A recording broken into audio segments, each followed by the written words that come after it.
really just excited about doing another culture, another city.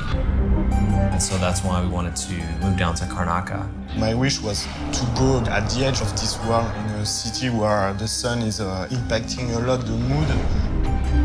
And it was allowing us to create some weird atmosphere and to twist things.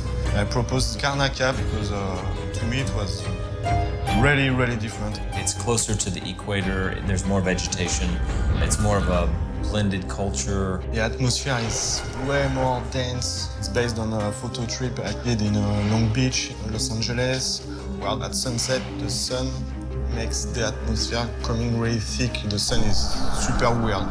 As we talk about the dances, the foods, the songs, the different weather, how wealthy people would go take in the sun on the beach to sort of cure their maladies. One of the things we also talked about was the demographic of where the various people came from. It's really important to build the history of a city. So we've started 2 centuries before the action takes place. In my imagination, there were natives on this island. And then I imagined a wave of settlers from Morley, which is an island that we never visited in Dishonored. These are these tall, blonde guys. They are bulky. They've started a small village with the natives. We decided to bring some people from Bristol, from Dunwall. They split the island in 2, making a huge canal. It was making a direct link to Dunwall. That means people from different countries working together, fighting together.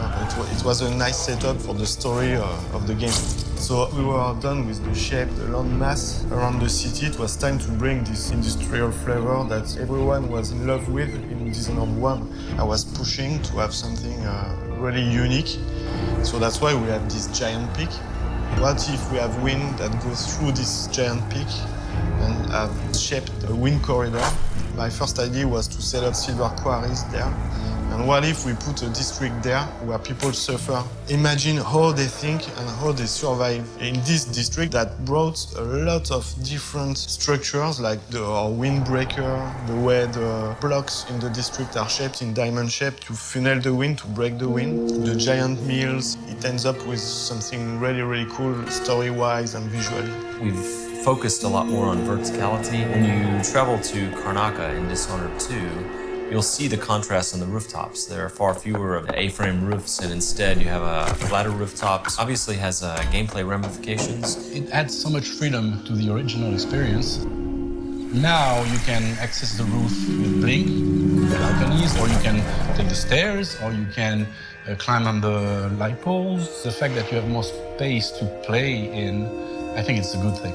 One thing that I like to think about Dishonored 2 and Dishonored in general is that some people have labeled it as a stealth game, an action game, but I think it's even more than that. It has some element of an exploration game. It's not only about the fighting, it's not only about the sneaking, it's also about like discovering the space, slowly getting your bearings, orienting yourself in the city, understanding how it works, how the people there live, how they react, different factions.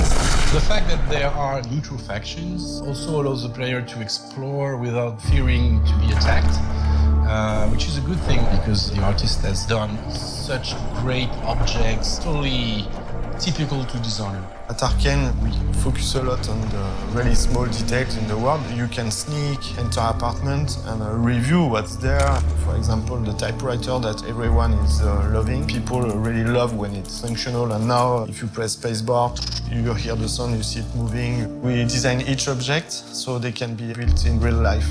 I really think that returning fans and new players will be blown away by the richness of this new city and this world 15 years later.